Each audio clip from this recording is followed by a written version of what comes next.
माननीय प्रधानमंत्री नरेंद्र मोदी जी, मुझे आपसे शिकायत है और हम भारत देश की गरीब जनता और क्या कर सकती है अलावा हाथ जोड़ के आपसे ये कहने से कि हमें आपसे शिकायत है। 2020 में जब आपने अनाउंस किया था ना कि भारत देश के लोगों को भारतीय कुत्ते पालने चाहिए, तो मुझे और मेरे साथ के बहुत से लोगों को बहुत खुशी हुई होगी।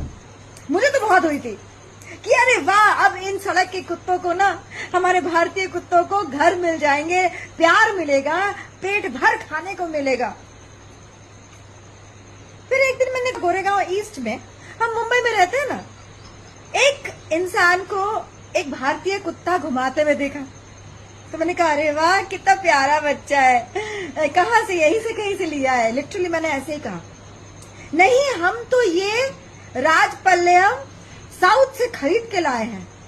और उस वक्त मुझे ये स्ट्राइक हुआ कि हे भगवान, हे प्रभु, ये तो हमारे माननीय प्रधानमंत्री जी ने जो कहा था उसका एक विचित्र प्रभाव दिखने को मिल रहा है। हमारे इन भारतीय नस्ल के सड़क के कुत्तों को एक घर मिलने के बजाय हमारे भारतीय जनता, हमारे भारतीय नस्ल के कुत्तों को अलग अलग प्रदेशों से खरीद के लेके आ रही है।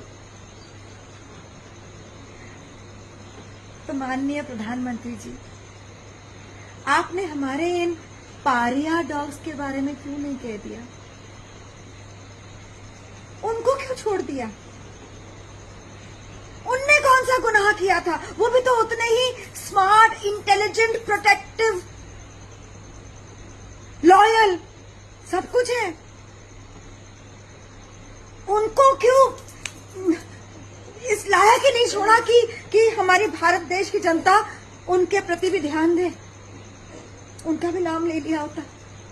अगर ले लिया होता ना, तो आज दिल्ली में, जयपुर में, नागपुर में और जाने किन किन प्रदेशों में जो बवाल मचा है, जो बवंडर मचा है, हमारे सड़क के कुत्तों की जान पे जो आफत आ पड़ी है, वो नहीं होती अगर तो आपने इस भारतीय कुत्ते की नस्ल को अपने उस अडॉप्शन करने के वक्तव्य में जोड़ दिया होता। अब तो बस हाथ जोड़ के विनती है आपसे माननीय प्रधानमंत्री जी, जो हमारे इन भारतीय नस्ल के कुत्तों की वजूद में बनाइए ना, कुछ